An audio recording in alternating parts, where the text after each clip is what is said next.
तो दोस्तों आज हम फिर से आपके लिए लेकर आए हैं देश दुनिया की सभी ताजा बड़ी खबरें। फटाफट एक एक कर विस्तार से आज आपको बताएंगे, तो वीडियो को अंत तक जरूर देखें। दोस्तों वीडियो बनाने में हमें काफी मेहनत लगी है, तो वीडियो को लाइक जरूर कर दें। दोस्तों पहली बड़ी खबर में आपको बताएंगे जो बिग ब्रेकिंग न्यूज सामने निकल कर आ रही है दोस्तों कि बिहार चुनाव को लेकर बीजेपी और जेडीयू को तगड़ा झटका।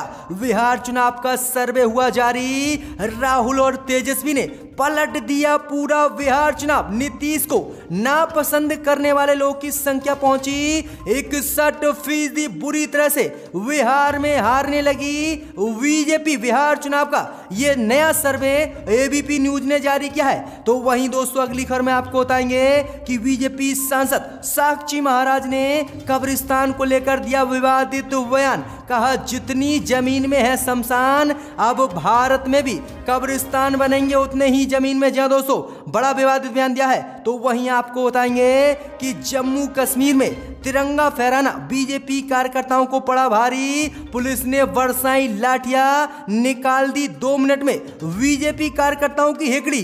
तो वहीं आगे आपको बताएंगे कि बिहार चुनाव को लेकर ओवैसी ने बोला लालू नीतीश पर हमला। कहा इनके राज्य में लोगों का नहीं, इनके परिवार का हुआ है विकास। तो वहीं आपको बताएंगे कि पाकिस्तान के प्रधानमंत्री इमरान खान ने फेसबुक के मालिक को लिखा पत्र।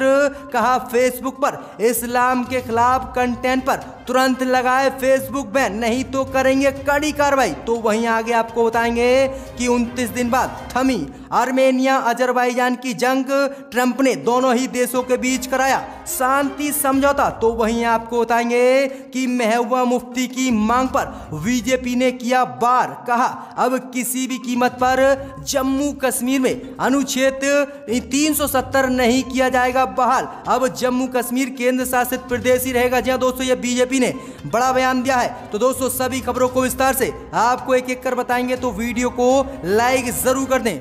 इसी बीच पर तो दोस्तों पहली खबर की ओर, तो बिहार में मतदान से पहले ही नीतीश बीजेपी के उड़े होश। 61% पहुंची। नीतीश को नापसंद करने वाले लोग की संख्या बुरी तरह से हारने लगी बिहार में जेडीयू और बीजेपी। जी दोस्तों आपको बता दें कि बिहार में पहले चरण के मतदान से पहले ही बीजेपी और जेडीयू को तगड़ा झटका लगा है। जी दोस्तों आपको बता दें कि आज एबीपी न्यूज सहित देश के बड़े चैनलों ने प्री पोल सर्वे बिहार चुनाव का जारी कर दिया है, जिसमें नीतीश कुमार बुरी तरह से हारते हुए दिख रहे हैं और बीजेपी जेडीयू की चिंता बढ़ गई है। जी दोस्तों आपको बता दें कि प्री पोल सर्वे में मुख्यमंत्री के रूप में नीतीश कुमार की लोकप्रियता 5 दिनों में 31% गिरी है और अब नीतीश कुमार को बिहार में लोग 71% नापसंद कर रहे हैं। यानी 71% जनता बिहार की कह रही है कि मुख्यमंत्री नीतीश कुमार दोबारा से बिहार के नहीं होने चाहिए।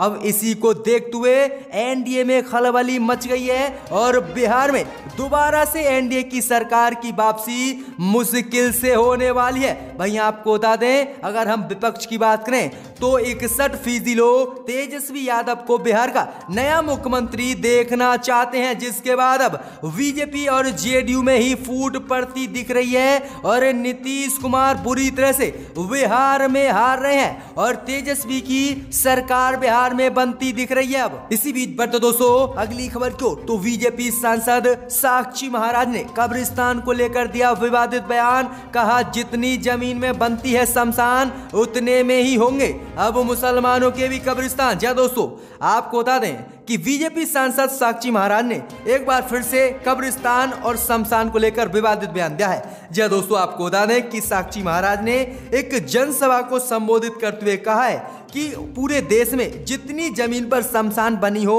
उतनी ही जमीन पर मुसलमानों के कब्रिस्तान भी होने चाहिए। जी दोस्तों आपको बता दें कि उत्तर प्रदेश में होने वाले उपचुनाव को लेकर साक्षी महाराज ने एक जनसभा को संबोधित किया। इसी दौरान उन्होंने कहा कि गांव में अगर एक भी मुसलमान है तो गांव में उसके लिए बहुत बड़ी जमीन पर कब्रिस्तान बनाया जाता है, लेकिन हिंदू चाहे कितने भी हों उन्हें खेत की मेड़ या फिर गंगा के किनारे छोटे से स्थान पर ही अंतिम संस्कार कर दिया जाता है। क्या ये हिंदुओं के साथ घोर अन्याय नहीं है? क्या ये हमारी धैर्य शालीनता की परीक्षा नहीं है? हम क्या नहीं कर सकते? वहीं आगे सांसद साक्षी महाराज ने कहा है कि अब देश में जितने बीच में शमशान हो उतने ही बीच में कब्रिस्तान बनने चाहिए। तो ये बड़ा विवादित बयान एक बार फिर से साक्षी महाराज ने दिया है। देखते हैं आगे इस पर क्या बवाल मचता है और कौन कैसी प्रतिक्रिया देता है। इसी बीच बट दोस्तों अगली खबर की ओर, तो जम्मू कश्मीर के श्रीनगर में बीजेपी कार्यकर्ताओं द्वारा नहीं फहराने दिया गया तिरंगा। पुलिस ने बीजेपी कार्यकर्ताओं की कर दी कुटाई। जी दोस्तों, आपको बता दें कि जम्मू और कश्मीर में एक बार फिर से लाल चौक पर राष्ट्रीय ध्वज तिरंगा फहराने की बीजेपी कार्यकर्ताओं की तरफ से कोशिश की गई, लेकिन इस कोशिश में बीजेपी कार्यकर्ता कामयाब नहीं हुए।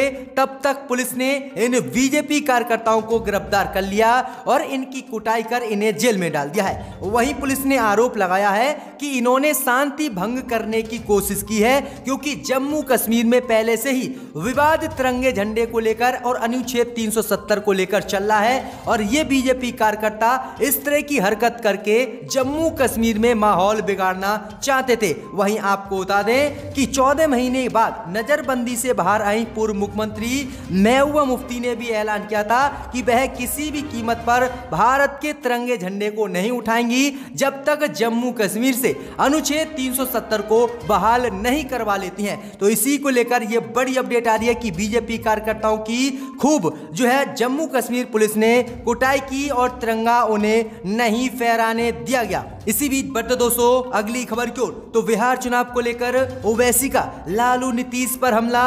कहा इनके राज्य में लोगों का नहीं इनके परिवारों का हुआ है विकास। जी दोस्तों, आपको बता दें कि असदुद्दीन ओवैसी ने रालोसपा के प्रत्याशी कौशल सिंह के पक्ष में चुनावी सभा को बांका से संबोधित किया। इसी दौरान ओवैसी ने लालू नीतीश दोनों पर ही जोरदार हमला बोला। असद ओवैसी ने कहा कि बिहार में इन दोनों ही बड़े नेताओं ने 15-15 साल राज किया। कुल मिलाकर इन दोनों ने 30 साल बिहार पर राज किया, लेकिन इनके राज में लोगों का विकास नहीं हुआ। इनके राज में तो इनके नेता और इनके परिवार का ही विकास हुआ है। वहीं असदुद्दीन ओवैसी ने कहा कि इन्होंने पूरे 30 साल में एक भी बिहारी को नौकरी नहीं दी और आज जब चुनाव हो रहा है तब बड़ा चढ़ाकर वादे कर रहे हैं कि हम 19,000 नौकरी देंगे, कि हम 20 लाख नौकरी देंगे। क्या इन्होंने पिछले 30 साल में कितनी नौकरी दी हैं ये बिहार की जनता को बताएं। तो असद ओवैसी ने ये बड़ा हमला आज फिर से लालू और नीतीश पर बोला है। इसी बीच बट दोस्तों अगली खबर की ओर, तो पाकिस्तान के प्रधानमंत्री इमरान खान ने फेसबुक के मालिक को लिखा पत्र। कहा फेसबुक पर इस्लाम के खिलाफ कंटेंट पर लगाई जाए तुरंत बैन। जी दोस्तों, आपको बता दें कि पाकिस्तान के प्रधानमंत्री इमरान खान ने फेसबुक पर इस्लाम के प्रति नफरत फैलाने वाले कंटेंट को बैन करने की मांग की है और इसी को लेकर इमरान खान ने फेसबुक के मालिक जुकरबर्ग को लेटर लिखकर सोशल मीडिया प्लेटफॉर्म पर इस्लामोफोबिया कंटेंट पर प्रतिबंध लगाने की बात कही है। हालांकि फेसबुक की तरफ से अभी इस पर कोई प्रतिक्रिया नहीं दी गई है। इमरान खान ने कहा है कि जिस तरह से फेसबुक ने हॉलोकास्ट पर सवाल और आलोचना करने पर बैन लगाया है, उसी तरह से इस्लाम के खिलाफ जुड़ी हुई अन्य खबरों पर भी फेसबुक रोक लगाए और इसको लेकर हम कड़े कदम भी उठा रहे हैं। तो ये बड़ी अपडेट आ रही है दोस्तों कि इमरान खान ने ये फेसबुक से बड़ी मांग की है। इसी बीच बट दोस्तों अगली खबर की ओर, तो बिहार चुनाव के पहले चरण के मतदान से पहले ही एक्शन में आई आरजेडी। पूर्व मंत्री सहित 23 वागी नेताओं को पार्टी से निकाला। जी दोस्तों, आपको बता दें ये बड़ी खबर सामने निकल कर आ रही दोस्तों कि बिहार विधानसभा चुनाव के पहले चरण के मतदान से पहले ही आरजेडी ने अपने नेताओं पर बड़ी कार्रवाई की है। पार्टी ने पूर्व मंत्री छेदीलाल राम सहित 23 नेताओं को आरजेडी से 6 साल के लिए निकाल दिया है। पार्टी विरोधी गतिविधियों के चलते अकालमाल ने यह फैसला लिया है। दरअसल बिहार चुनाव में कई नेता बगावती तेवर अख्तियार किए हुए थे और चुनावी रण में उतर गए थे। ऐसे में जिला अध्यक्षों की अनुशंसा के बाद ही इन्हें पार्टियों से निकाला गया है। तो ये बड़ा एक्शन लिया है आरजेडी ने। इसी बीच बट दोस्तों अगली खबर की ओर, तो आज 29 दिन बाद थमी आर्मेनिया अजरबैजान की जंग। ट्रंप ने कराया दोनों ही देशों के बीच समझौता। जी दोस्तों, आपको बता दें ये बड़ी खबर सामने निकल कर आ रही दोस्तों कि 29 दिनों से लगातार चल रही आर्मेनिया और अजरबैजान की जंग आज खत्म हो गई है और 29 दिन के बाद डोनाल्ड ट्रंप ने दोनों ही देशों के बीच शांति समझौता करा दिया है। आधी रात से दोनों देशों के बीच संघर्ष विराम प्रभाव में आ गया है और अब दोनों ही देशों के बीच जंग बिल्कुल खत्म हो गई है। और इसी को लेकर अमेरिका के राष्ट्रपति डोनाल्ड ट्रंप ने दोनों ही देशों के प्रमुखों को बधाई भी दी है और पीठ भी थपथपाई है। तो ये बड़ी अपडेट आ रही दोस्तों कि 29 दिनों से लगातार चल रही आर्मेनिया और अजरबैजान की जंग आज खत्म हो गई है। इसी बीच बढ़ते दोस्तों अगली खबर की ओर, तो महबूबा मुफ्ती की अनुच्छेद 370 बहाल करने की मांग को मोदी सरकार ने ठुकराया। कहा किसी भी कीमत पर अब नहीं होगा अनुच्छेद 370 बहाल। जी दोस्तों, आपको बता दें ये बड़ी खबर सामने निकल कर आ रही दोस्तों कि लगभग 14 महीने बाद नजरबंद से रिहा हुई महबूबा मुफ्ती ने आते ही तिरंगा झंडा को ना उठाते हुए ऐलान किया था कि जम्मू कश्मीर में मोदी सरकार तत्काल अनुच्छेद 370 को फिर से बहाल करे और तभी वह शांति से बैठेंगे। इस बीच आपको बता दें कि अब महबूबा मुफ्ती की इसी मांग पर बीजेपी ने बड़ा बयान दिया है। बीजेपी मंत्री रविशंकर प्रसाद ने बड़ी बात कही है। रविशंकर प्रसाद ने कहा है कि अनुच्छेद 370 को संवैधानिक तरीके से समाप्त किया गया है और अब इसे किसी भी कीमत पर दोबारा से बहाल नहीं किया जाएगा। जहां दोस्तों, तो ये भाजपा ने बड़ा ऐलान कर दिया है कि अब जम्मू कश्मीर में अनुच्छेद 370 को फिर से बहाल नहीं किया जाएगा और जम्मू कश्मीर केंद्र शासित प्रदेश ही रहेगा और इसे दोबारा से पूर्ण राज्य का दर्जा नहीं दिया जाएगा। जबकि आपको बता दें कि जम्मू कश्मीर की सभी विपक्षी पार्टियां अनुच्छेद 370 को बहाल कराना चाहती हैं और जम्मू कश्मीर का पूर्ण राज्य का दर्जा मांग रही हैं बीजेपी से। लेकिन बीजेपी ने आज ऐलान कर दिया है कि किसी भी कीमत पर जम्मू कश्मीर से अनुच्छेद 370 को नहीं बहाल किया जाएगा। इसी बीच बढ़ते दोस्तों अगली खबर की ओर, तो किसानों द्वारा पंजाब में रावण की जगह मोदी अडानी का पुतला फूंकने पर राहुल गांधी का प्रधानमंत्री मोदी पर हमला। कहा किसानों का है गुस्सा बेहद खतरनाक, मोदी करें तत्काल किसानों से बात। जी दोस्तों, आपको बता दें कि कृषि कानून के खिलाफ पंजाब में विजयदशमी के मौके पर किसानों ने रावण की जगह प्रधानमंत्री मोदी, अडानी और अंबानी का पुतला जलाया। और इसी खबर को शेयर करते हुए राहुल गांधी ने प्रधानमंत्री मोदी से आज बड़ी मांग की है।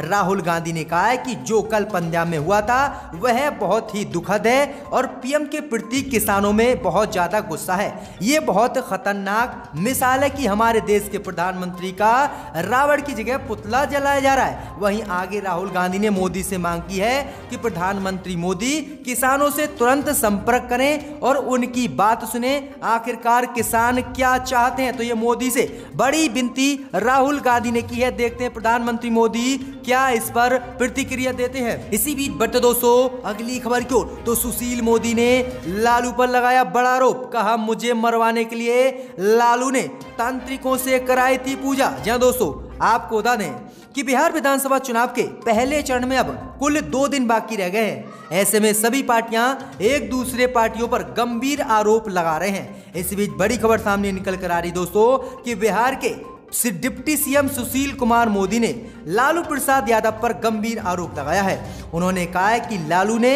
मुझे मरवाने के लिए तांत्रिकों से पूजा करवाई थी, लेकिन मैं इतना अंधविश्वासी नहीं हूं जितना लालू प्रसाद यादव थे। उन्होंने कहा है कि उन पर कई प्रकार से मरवाने के लालू ने हमले भी किए थे, लेकिन मैं बचता चला गया। तो ये बड़े हमले और बड़े आरोप आज सुशील कुमार मोदी ने लालू पर लगाए हैं। इसी बीच बढ़ते दोस्तों अगली खबर की ओर, तो विश्व हिंदू परिषद ने उद्धव ठाकरे को दी चेतावनी। कहा महाराष्ट्र में नहीं खोले गए मंदिर तो तोड़ देंगे ताले। जी दोस्तों, आपको बता दें कि महाराष्ट्र में कोरोना महामारी की वजह से श्रद्धालुओं के लिए मंदिर मस्जिद सब कुछ बंद है और इसे खोले जाने की लगातार हिंदू संगठन मांग कर रहे हैं। इस बीच आपको बता दें कि विश्व हिंदू परिषद ने महाराष्ट्र की उद्धव ठाकरे सरकार को चेतावनी दी है कि अगर आज मुंबई की मुंबा देवी मंदिर को नहीं खोला गया तो राज्य में बड़ा आंदोलन किया जाएगा। वहीं उन्होंने कहा है कि मुंबई में मुंबा देवी मंदिर, महेश्वरी मंदिर और अंबे माता मंदिर के बाहर दर्शन करने का ऐलान भी कर दिया है और इसके साथ ही धमकी दी है कि मंदिरों के ताले अगर नहीं खोले गए तो विश्व हिंदू परिषद के कार्यकर्ता तालों को तोड़ देंगे और फिर खुद ही मंदिर को खोल देंगे। तो ये बड़ी अपडेट आ रही है कि विश्व हिंदू परिषद ने एकदम खुली चेतावनी उद्धव ठाकरे को मंदिर खोलने को लेकर दे दी है। देखते हैं उद्धव ठाकरे इस पर क्या जवाब देते हैं।